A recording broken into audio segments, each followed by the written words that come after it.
Pada awal Februari tahun 2025, ketegangan perdagangan antara Amerika Serikat dan Kanada meningkat, menyusul pengumuman Presiden Donald Trump tentang tarif yang signifikan, dengan alasan kekhawatiran atas imigran ilegal dan masuknya fentanyl ke Amerika.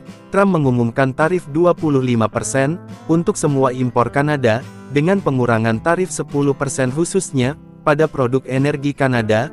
Langkah-langkah ini sudah mulai berlaku sejak tanggal 4 Februari tahun 2025. Sebagai tanggapan, Perdana Menteri Kanada Justin Trudeau mengumumkan tarif pembalasan yang mengenakan bea masuk 25% pada barang Amerika Serikat senilai $30 miliar mulai tanggal 4 Februari untuk memperluas tarif ini ke barang Amerika Serikat, tambahan senilai $125 miliar. Setelah konsultasi publik selama 21 hari, produk yang ditargetkan termasuk bir, anggur, buah, jus, pakaian, peralatan olahraga, dan peralatan rumah tangga. Setelah diskusi antara Trump dan Trudeau, dicapai kesepakatan untuk menunda penerapan tarif ini selama 30 hari, Kanada berkomitmen untuk meningkatkan langkah-langkah keamanan perbatasan, termasuk menunjuk Tsar Ventel, dan berkolaborasi dalam pasukan gabungan Amerika Serikat untuk memerangi narkoba. Perdagangan konsesi ini beberapa di antaranya telah diumumkan sebelumnya, menyebabkan reaksi beragam di Kanada. Meskipun ada jeda sementara, kekhawatiran terus berlanjut tentang dampak ekonomi potensial dari tarif yang diusulkan. Ekonom memperingatkan bahwa tindakan tersebut dapat meningkatkan harga konsumen, mengganggu rantai pasokan, dan membebani hubungan perdagangan lama antara Amerika dan Kanada.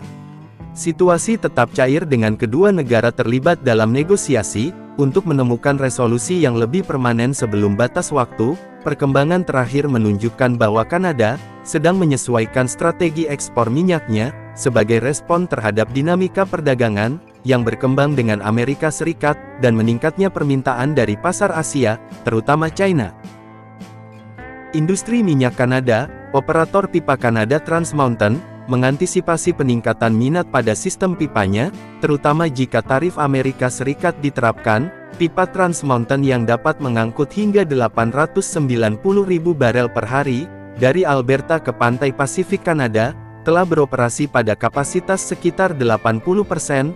Perusahaan memperkirakan bahwa tarif akan menyebabkan peningkatan pengiriman ke Asia, terutama China, karena eksportir mencari pasar alternatif. Perluasan pipa Trans Mountain yang mulai beroperasi pada Mei tahun 2024, telah melipat gandakan aliran minyak mentah dari Alberta ke pantai Pasifik Kanada, mencapai kapasitas 890.000 barel per hari. Perluasan ini memberi produsen Kanada akses yang lebih besar ke pasar Asia, mengurangi ketergantungan pada Amerika Serikat. Dalam beberapa bulan terakhir, penyuling utama di China, Jepang, Korea Selatan, dan Brunei telah membeli Charos dari jaringan pipa diperluas. Misalnya pada September tahun 2024, penyuling swasta China Rangang Prochemical mengamankan beberapa kargo minyak mentah Kanada. Strategis Kanada menuju Asia didorong oleh beberapa faktor diversifikasi pasar, mengurangi ketergantungan pada pasar Amerika Serikat, memitigasi resiko yang terkait dengan sengketa perdagangan dan pengenaan tarif, penyelarasan permintaan negara-negara Asia, khususnya China memiliki permintaan yang meningkat untuk minyak mentah, yang selaras dengan penawaran ekspor Kanada. Manfaat ekonomi mengakses pasar permintaan tinggi di Asia, menghadirkan peluang bagi produsen Kanada untuk mencapai harga yang lebih baik, dan memperluas basis pelanggan mereka. Meskipun ada upaya Kanada untuk memposisikan dirinya sebagai pemimpin dalam aksi iklim, termasuk menerapkan pajak karbon nasional, negara terus berinvestasi besar-besaran dalam proyek ekstraksi minyak. Pipa Trans Mountain telah menjadi lambang kontradiksi, ini karena memfasilitasi peningkatan ekspor minyak ke pasar global, khususnya China. Kritikus berpendapat bahwa investasi tersebut merusak target pengurangan emisi Kanada, dan menurut tantangan dalam menyeimbangkan pertumbuhan ekonomi dengan komitmen lingkungan. Kanada merupakan negara yang signifikan pemain dalam industri minyak global, peringkat di antara negara-negara penghasil minyak teratas di seluruh dunia. Berikut perbandingan terperinci produksi minyak Kanada relatif terhadap negara-negara terkemuka lainnya. Pada tahun 2023, negara-negara penghasil minyak teratas, dan perkiraan angka produksi harian mereka, Amerika Serikat 2,91 juta barel per hari, yang merupakan 22% dari produksi global.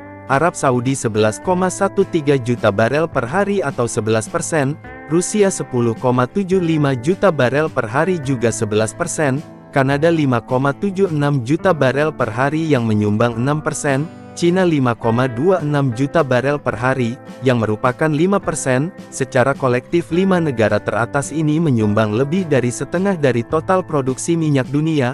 Produksi minyak Kanada telah mengalami pertumbuhan yang signifikan selama beberapa dekade terakhir. Pada tahun 2019, negara tersebut memproduksi rata-rata 4,7 juta barel per hari, dengan 64% berasal dari pasir minyak non-konvensional. Pada tahun 2023, produksi meningkat menjadi sekitar 5,76 juta barel per hari, memperkuat posisi Kanada sebagai produsen minyak terbesar keempat. Secara global Kanada membanggakan cadangan minyak terbukti terbesar ketiga, cadangan global diperkirakan sekitar 180 miliar barel, yang sebagian besar terletak di pasir minyak Alberta. Basis cadangan yang luas ini mendukung peran penting Kanada dalam lanskap energi global. Sebagian besar produksi minyak Kanada ditunjukkan untuk ekspor. Pada tahun 2023, ekspor minyak mentah mencapai rekor tertinggi, 4 juta barel per hari, yang mencakup 81% dari total produksi negara tersebut, terutama 98% dari ekspor ini diarahkan ke Amerika Serikat, yang menyoroti sifat terintegrasi dari pasar energi Amerika Utara. Ekonomi ekspor Kanada beragam yang mencakup berbagai industri, yang berkontribusi secara signifikan terhadap PDB-nya, yang dibangun berdasarkan ekspor utama yang disebutkan sebelumnya. Komoditas berikut adalah detail tambahan bahan bakar mineral dan minyak. Pada tahun 2023, ekspor Kanada dalam kategori ini bernilai sekitar 43,40 miliar dolar, yang mencakup sebagian besar dari pendapatan ekspor negara tersebut. Kategori ini mencakup minyak mentah, gas, minyak bumi, dan produk minyak bumi olahan. Amerika Serikat tetap menjadi tujuan utama untuk ekspor ini, yang menggarisbawahi sifat terintegrasi dari pasar energi Amerika Utara. Kendaraan sektor otomotif merupakan kontributor utama ekspor Kanada, dengan kendaraan yang mencakup sekitar 63,6 miliar dolar pendapatan ekspor pada tahun 2023 ini, termasuk mobil penumpang SUV, dan truk ringan. Sebagian besar kendaraan ini diproduksi di Ontario dan Quebec, dengan sebagian besar diekspor ke Amerika Serikat, mesin termasuk reaktor nuklir, dan boiler.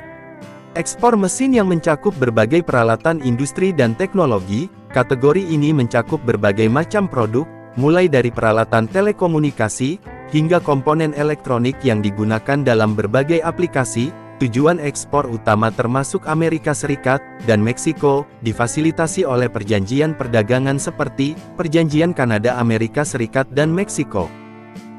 Kanada dan Cina telah mengembangkan hubungan perdagangan yang signifikan selama beberapa dekade terakhir, dengan China muncul sebagai mitra dagang terbesar kedua Kanada. Setelah Amerika Serikat, hubungan ini mencakup beragam barang dan jasa, yang mencerminkan saling ketergantungan ekonomi antara kedua negara. Pada tahun 2022, perdagangan bilateral antara Kanada dan China mencapai angka yang substansial. Kanada mengekspor barang senilai sekitar 25,4 miliar dolar ke China, sementara impor dari China mencapai sekitar 62,1 miliar dolar. Hal ini mengakibatkan defisit perdagangan sebesar 36,7 miliar dolar untuk Kanada. Pada tahun 2023, ekspor Kanada ke China bernilai sekitar 2,6 miliar dolar, dengan komoditas utama memberikan kontribusi yang signifikan terhadap perdagangan ini. Berikut adalah rincian terperinci dari kategori ekspor utama ini. Biji minyak dan buah-buahan berminyak 3,84 miliar dolar. Kategori ini didominasi oleh canola, mengalami tingkat pertumbuhan yang luar biasa, sebesar 75,21% dari tahun ke tahun. Lonjakan ini dapat dikaitkan dengan peningkatan permintaan setelah pencabutan pembatasan COVID-19 di China, dan normalisasi akses pasar untuk produsen Kanada, terutama pada kuartal pertumbuhan tahun 2023. ekspor kanola mencapai 1,27 miliar dolar, menandai peningkatan dibandingkan dengan periode yang sama pada tahun sebelumnya. Biji terak mencapai 3,58 miliar dolar. Segmen ini mencapai berbagai biji logam dengan besi, dan tembaga menjadi kontributor yang signifikan. Ekspor biji besi ke China total 2,5 miliar dolar, mencerminkan pertumbuhan 15,58% dari tahun ke tahun. Ekspor tembaga sebesar 1,6 miliar dolar mewakili peningkatan 13,57%. Logam-logam ini penting untuk aktivitas industri Cina, yang mendorong permintaan yang konsisten. Bahan bakar mineral dan minyak 2,40 miliar dolar, batu bara merupakan komponen utama kategori ini. Pada tahun 2023 ekspor batu bara Kanada ke China bernilai 3,04 miliar dolar, meskipun ini merupakan penurunan 12,93% dari tahun sebelumnya. Penurunan ini sebagian disebabkan oleh perdagangan batu bara Cina, yang dipengaruhi dengan Australia, yang mengintensifkan persaingan pul kayu, dan bahan terkait 2,30 miliar dolar. Ekspor pul kayu kimia mencapai 2,21 miliar dolar, pada tahun 2023 mengalami pertumbuhan sederhana sebesar 1,98% dari tahun ke tahun. Permintaan yang stabil ini menggarisbawahi kebutuhan China akan bahan mentah di dalam industri kertas dan kemasan sereal 1,49 miliar dolar. Sereal termasuk gandum telah mengalami peningkatan ekspor ke China, didorong oleh pola konsumsi makanan negara yang berkembang, dan kebutuhan untuk menambah produksi dalam negeri. Antara tahun 2019 dan 2023, ekspor sereal dari Kanada ke China tumbuh pada tingkat tahunan sebesar 19%. 2022 impor Kanada mencapai rekor tertinggi, sekitar 100 miliar CA yang menandai peningkatan 16% dari tahun sebelumnya. Ini menggarisbawahi hubungan ekonomi yang semakin dalam antara kedua negara. Komoditas impor utama Kanada dari Cina mencakup beragam produk. Pada tahun 2022, kategori impor utama termasuk barang-barang konsumen senilai 31 miliar dolar Kanada. Kategori ini mencakup spektrum produk yang luas, termasuk barang-barang rumah tangga, pakaian, dan produk perawatan pribadi, kemudian peralatan elektronik, dan listrik. Impor di sektor ini bernilai 28 miliar dolar Kanada yang menyoroti peran China sebagai pemasok utama elektronik ke Kanada. Angka-angka ini menggambarkan peran penting yang dimainkan barang-barang konsumen dan elektronik dalam portofolio impor Kanada dari China, yang mencerminkan permintaan yang kuat untuk produk-produk ini di pasar Kanada. Bagi mereka yang mungkin tidak menyadari alasan di balik langkah-langkah strategis ini, dan meningkatnya ketegangan antara Kanada dan Amerika Serikat, mari kita lihat latar belakangnya. Pada bulan Desember tahun 2024, pada pertemuan yang diadakan di Mar-a-Lago, dengan Perdana Menteri Kanada Justin Trudeau kemudian Presiden terpilih Donald Trump, mengusulkan bahwa jika tarif Amerika Serikat yang akan datang merugikan ekonomi Kanada, negara itu mungkin mempertimbangkan untuk bergabung sebagai negara bagian ke-51 Amerika Serikat. Ia bahkan menjuluki Trudeau sebagai Gubernur Justin Trudeau, dari negara bagian Kanada yang hebat, dan menunjukkan keinginan untuk melanjutkan pembicaraan mengenai tarif dan perdagangan. Di awal tahun 2025, perselisihan antara Kanada dan Amerika Serikat meningkat, setelah serangkaian pernyataan dan saran kebijakan dari Presiden Amerika Serikat Donald Trump. Inti dari perdebatan tersebut adalah, usulan Presiden Trump bahwa Kanada harus mempertimbangkan kenegaraan sebagai anggota ke-51 Amerika Serikat, dan menegakkan tarif yang besar oleh pemerintahannya pada produk-produk Kanada. Selama konferensi pers di Mar-a-Lago pada tanggal 7 Januari tahun 2025, ketika ditanya apakah Perdana Menteri Kanada Justin Trudeau dapat menawarkan solusi untuk menghindari tarif yang menjulang, Presiden Trump menjawab, "Apa yang ingin saya lihat Kanada menjadi negara bagian ke-51, kita lebih jauh memperkuat pandangan ini." Presiden Trump di media sosialnya menyatakan, "Kami membayar ratusan miliar dolar untuk mensubsidi Kanada, mengapa tidak ada alasan kami tidak membutuhkan apapun yang mereka miliki?